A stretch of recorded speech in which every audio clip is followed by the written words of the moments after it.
Good morning everyone. Now we are going to discuss about the nuclear physics. Here we will discuss about the nuclear constitutions.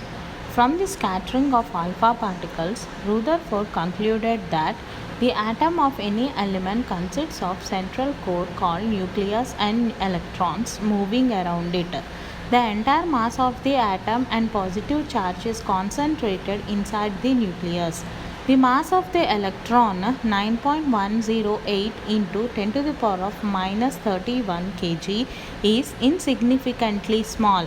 The nucleus is supposed to consist of two particles, the proton and neutron. Their masses are nearly the same as below. Mass of proton is 1.67261 into 10 to the power of minus 27 kg. Mass of neutron is 1.67492 into 10 to the power of minus 27 kg. The proton is a positively charged particle while the neutron is a neutral particle. That is, it carries no charge. The charge on the proton is 1.6 into 10 to the power of minus 19 coulomb. Both the proton and neutron together in the nucleus are called nucleons. The number of protons in the nucleus is called the atomic number Z, and the sum of protons and neutrons is called as mass number A. The stability of nucleus depends on the relative number of protons and neutrons. From natural radioactivity considerations, it was established that different particles like alpha particles, beta particles, as well as electromagnetic radiations in the form of gamma rays are emitted from the nucleus. In a real sense, the gamma rays are not the constituents of nuclei, but they are emitted when the nucleus in an excited state returns to its normal state, just like visible light. Researchers on artificial radioactivity have shown that many particles like alpha particles, protons, neutrons, positrons, beta particles, etc. enter into the constitution of the nuclei in one way or the other. Finally, cosmic ray studies demonstrate the existence of another fundamental particle, meson, which occurs in many forms as regards charge and mass. Now, if the nucleus consists of protons and neutrons only, how are these particles held together in a neutral atom? It appears that Coulomb's law of force is not valid in this case. Firstly, because the electric force between two protons is repulsive, and secondly, the uncharged neutrons cannot exert any electric forces. The forces of attraction that keep the protons and neutrons together cannot be gravitational because it is too small. Now the problem is to find out which of the elementary particles enter into the actual constitution of nuclei. Next is Rutherford's experiment on alpha particle scattering. A fine pencil of alpha particles contains helium nuclei, each with a charge of plus 2e. Was obtained from a radioactive material like radium or radon by placing it in a narrow tunnel-like opening in a lead block, as shown in the above figure. The alpha particles are emitted in all directions, but only those come out which are along the axis of opening. Thus, they are confined to a narrow beam. This beam is now made to strike a thin gold foil contains G. A fluorescent screen was placed behind the gold foil. The alpha particles passing through gold foil produce flash on the fluorescent screen. Rutherford observed the following points in his experiment. First one, most of the alpha particles went straight through the gold foil and produced flashes on the screen as if there were nothing inside the gold foil. Second one, few particles collided with the atoms of the foil which have scattered or deflected through considerable large angles. Third one, few particles even turned back towards source itself. It was surprising result. The small angle scattering could be expected on the basis of Thomson's model, but the large angle scattering goes against this model. The reason is that electrons, due to their small mass, are not in a position to bring about a large deflection of alpha particles. In fact, the electrons may be deflected rather than alpha particles. Actually, the alpha particle should be subjected to very feeble force of repulsion in different directions by the charges spread throughout the mass. In this way, the net deviation of alpha particle should be negligible small. Thus, no large-scale scattering is possible in accordance with Thomson's model. The detailed experiments by Giger and Marsden showed that large angle scattering can be expected by assuming that a massive point charge exists at the center of each gold atom as shown in the below figure. Next is constituents of the nucleus. Several theories were put forward about the actual constituents of the nucleus. The prominent among them are: first one, proton-electron theory; second one, proton-neutron theory.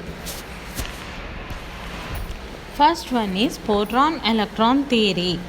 In 1919, Rutherford discovered the proton by artificial transmutation of nuclei. Before the discovery of the neutron by Chadwick, the nucleus of the atom was supposed to be consisting of electrons and protons. The net positive charge of the atomic nucleus was due to an excess number of nuclear protons over the number of nuclear electrons. For example, if an atomic nucleus has A protons, it would be A minus Z electrons. Therefore, the charge on the nucleus is given by plus A E minus of A minus Z of E. Facts in support of proton-electron theory. The concept of photon-electron theory is based on the following experimental facts. First one, the theory could account for the mass and charge of the nucleus. Consider the case of helium nucleus, whose mass is 4 times that of the proton, but it has a charge plus 2e only. It was thought that helium was composed of 4 protons and 2 electrons. Similarly, the nitrogen atom has atomic masses 14 and atomic number 7. It was supposed that nucleus of nitrogen atom contains 14 protons and 14 electrons, out of which 14 protons and 7 electrons are placed in nucleus and remaining 7 electrons are revolving around the nucleus in various electronic orbits. Second point, the electrical neutrality of the atom as a whole appears to confirm the existence of electrons in the nucleus. Failure is non-existence of electrons in the nucleus. Next one is proton-neutron theory. The discovery of neutron by Chadwick led Heisenberg to propose proton-neutron hypothesis in 1932. According to Heisenberg hypothesis, the nuclei are composed of protons and neutrons. The total number of protons and neutrons, which we called as neutrons, which we called as nucleons in nucleus, gives its mass number A. The number of protons in the nucleus is equal to the atomic number Z, and the number of neutrons is equal to A minus Z. The total charge of the nucleus is due to protons only. To neutralize the positive charge of the nucleus, that is, to make the atom electrically neutral, the number of extracellular electrons is Z. In case of carbon, A is 12 and Z is 6. Hence, a carbon nucleus consists of 6 protons and 6 neutrons. The stability to atomic nuclei depends upon the neutron or proton ratio. The neutron or proton for stable nuclides is always greater than 1. For heavier stable nuclides such as plumbum 82208, the ratio exceeds 1.5. Thus, to maintain the nuclear stability, the number of neutrons must be greater than the number of protons. As the number of protons increases, the electrostatic repulsive force also increases. But the additional short-range attractive nuclear forces Nn and Np compensate the growing potential repulsion. The beta ray emission of radioactive elements, which gives a strong experimental support to proton-electron theory, can also be accounted in this theory in the following way. The electron does not exist in the nucleus but is formed just at the instant of emission. It is produced due to the transformation of a neutron into a proton by the following equation: 0 and 1, which tends to H11 plus E minus 1 0. Likewise, the positron emission is due to conversion of a proton into a neutron, as shown by the equation H11, which tends to N01 plus E10. Thus, proton and neutron are mutually convertible. They are regarded as two alternative states of a single heavy nuclear particle named as nucleon. Wave mechanical support. If proton exists inside the nucleus, then the uncertainty in the position of proton is equal to the diameter of the nucleus. According to uncertainty principle, delta Px equals to h by 4 pi into delta x. P equals to 0.527 into 10 to the power of minus 20 kilograms per meters per second, where we have taken P is approximately equals to delta Px. Velocity of proton or neutron, Vp equals to 3.15 into 10 to the power of 6 meters per second. Kinetic energy E equals to P square by 2 mp.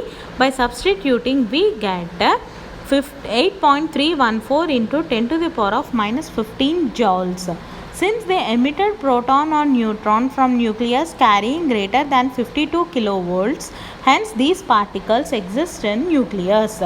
Next is basic properties of nucleus.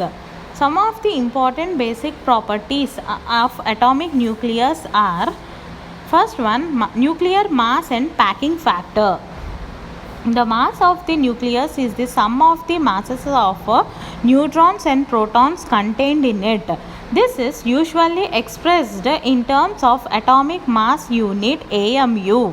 1 AMU equals to 1.66 into 10 to the power of minus 27 kg. For example, C612 nucleus has a mass of 12 AMU. Therefore, its mass number is A equals to 12. It assumed that the mass of the nucleus should be Zmp plus Nmn, where Mp and Mn are the masses of proton and neutron. Here, capital N is the number of neutrons and Z is the number of protons. First one, atomic mass unit. In 1960, the General Assembly of International Union of Pure and Applied Physics adopted carbon C612 as a reference of atomic mass unit. One atomic mass unit is taken as a 1/12 of the mass of carbon atom. According to Avogadro's hypothesis, the number of atoms is 12 grams of C612 equals to 6.023 into 10 to the power of 23. Therefore, mass of carbon atom C612 equals to 1.992678 into 10 to the power of minus 26 kg. Now, 1 AMU equals to 1.660566 into 10 to the power of minus 27 kg. Examples: mass of proton Mp equals to 1.007275 AMU. Mass of neutron Mn equals to 1.008665 AMU. Second one, energy equivalent of atomic mass unit. According to Einstein mass energy relation, E equals to mc square, the energy equivalence to 1 AMU is given by E. 1 AMU equals to 931 mega electron volt, MeV. So energy equivalent to mass electron, proton and neutron are Me equals to 0.511 MeV, Mp equals to 938.279 MeV, Mn equals to 939.573 MeV. Next is nuclear charge. The charge on the nuclear charge, the charge of the nucleus is due to protons contained in it. The charge on each proton is plus 1.6 into 10 to the power of minus 19 coulomb, which is equal in magnitude to the charge of an electron. Taking the charge of a proton as 1 unit, the total charge on the nucleus is numerically equal to the number of protons. For example, a hydrogen nucleus, that is proton, carries a single unit charge. Next is nuclear radius. Nuclear diameters can be measured in a number of ways, two of which are: first one by scattering of fast protons or neutrons, and second one is by scattering of high energy electrons. Rutherford, as a result of his experiments on alpha particle scattering by thin metallic foils, concluded that the distance of the closest approach of the alpha particle to the nucleus of the scatterer can be regarded as a measure of the size of the nucleus. He found this distance of the order of 10 power minus 14 meters. The radius of an atomic nucleus can be determined from the following empirical relation: R equals to R naught into A power 1 by 3, where R naught is a linear constant and has an average value of 1.4 into 10 to the power of minus 15 meters. A is a mass number of the nucleus. Of nuclei of few elements are given below. Carbon A12, R equals to 1.4 into 10 to the power of minus 15 into 12 power 1 by 3, which gives to 3.12 into 10 to the power of minus 15 meters. Just copper and uranium. Next is nuclear density. The density of nucleus can be calculated as follows: volume of the nucleus equals to 4 by 3 pi r cube, where r is the radius of nucleus. Taking r equals to 1.5 into 10 to the power of minus 15 into a power 1 by 3 meter, we have volume of the nucleus equals to 4 by 3 pi into 1.5 into 10 to the power of minus 15 whole power 3 a meter cube. Therefore, density of nucleus equals to 1.18 into 10 to the power of 17 kg per meter cube. Next is nuclear quantum states. From the study of artificial radioactivity and alpha and gamma ray spectra, it would become clear that every nucleus possesses a set of quantum states in a corresponding number of discrete energy levels. Transition between different nuclear states are accompanied by the emission of gamma rays. Next is nuclear spin. Both the proton and neutron, like the electron, have an intrinsic angular momentum, commonly referred to as its spin. The magnitude of a spin angular momentum is half h-cut, just like electron. In addition, the nucleons possesses orbital angular momentum due to motion about the center of the nucleus. The resultant angular momentum of the nucleus is obtained by adding spin and orbital angular momenta of all nucleons within this nucleus. In general, the total angular momentum of the nucleus I is absolute magnitude of the total angular momentum is h-cut into I of I plus 1 whole power half. The value of I depends on the type of interaction between the nucleons. Next is magnetic dipole moment of nuclei. We know that the charged particle moving in a closed path produces a magnetic field. The magnetic field at a large distance may be regarded as due to a magnetic dipole located at the current loop. The spinning electron has an associated magnetic dipole moment of 1 Bohr magneton. That is mu E equals to E h-cut by 2 me. Here E is the charge and me is the mass of electron. Proton has a positive elementary charge. Due to its spin, it has magnetic dipole moment mu n. According to Dirac's theory, mu n equals to E h cut by 2 mp, where mp is the proton mass and mu n is called as nuclear magneton. Since mp equals to 1836 me, so nuclear magneton is only 1 by 1836 of a Bohr magneton. Neutron is a neutral particle, so it is hard to understand how it can have a magnetic moment. It is found that neutron has a magnetic moment minus 1.9128 mu n. To explain mu n, it was assumed that neutron contains equal amount of positive and negative charges. If these charges are not uniformly distributed, then a spin magnetic moment may rise. The anomalous values of magnetic moments of proton and neutron can be understood on the basis of meson theory. Next is nuclear shapes and electric quadrupole moment. In addition to its magnetic moment, a nucleus may have an electric quadrupole moment. This is a consequence of the symmetry of nuclei about the center of mass. In general, the shape of the nucleus is not spherical, but it is an ellipsoid of revolution. Indeed, most of nuclei do assume approximately such a shape. The deviation from the spherical symmetry is expressed in terms of a quantity known as electric quadrupole moment. Considering the symmetry as ellipsoid of revolution, let the diameter along the axis be 2a and the diameter in a perpendicular direction be 2b, as shown in the figure. The electric quadrupole moment is given by Q equals to 2 by 5 Ze into b square minus a square, where z is the atomic number and Ze is the total charge of the nucleus. It is obvious from this expression that Q equals to 0 for spherical shaped nucleus, Q is negative for ellipsoid and Q is positive for ellipsoid. It is found that Q equals to 0 for those nuclei whose spin quantum number I equals to 0 or half.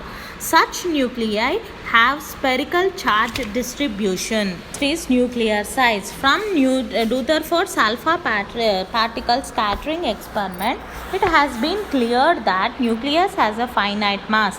The result of alpha scattering experiment can be explained on the basis of Coulomb interaction between alpha particle and nucleus. The closest distance of the alpha particle from the nucleus helped in estimating the size of the nucleus. The radius of the nucleus is found of the order of 10 power minus 14 meters. The nuclear size can also be studied by studying the charge distribution of the nucleus using high energy electrons. In this method, the study of elastic scattering of electrons from target nuclei is involved. By this study, the size of nucleus is calculated. It has been observed that the nucleus is nearly spherical in shape. Various scattering experiments show that nucleus size varies smoothly with mass number as shown in the below figure. It is also found that the volume of the nucleus is directly proportional to the number of nucleons. Since 1 gram atom of any substance contains n atoms, mass of one atom equals to atomic weight divided by capital N. And these are some numerical examples.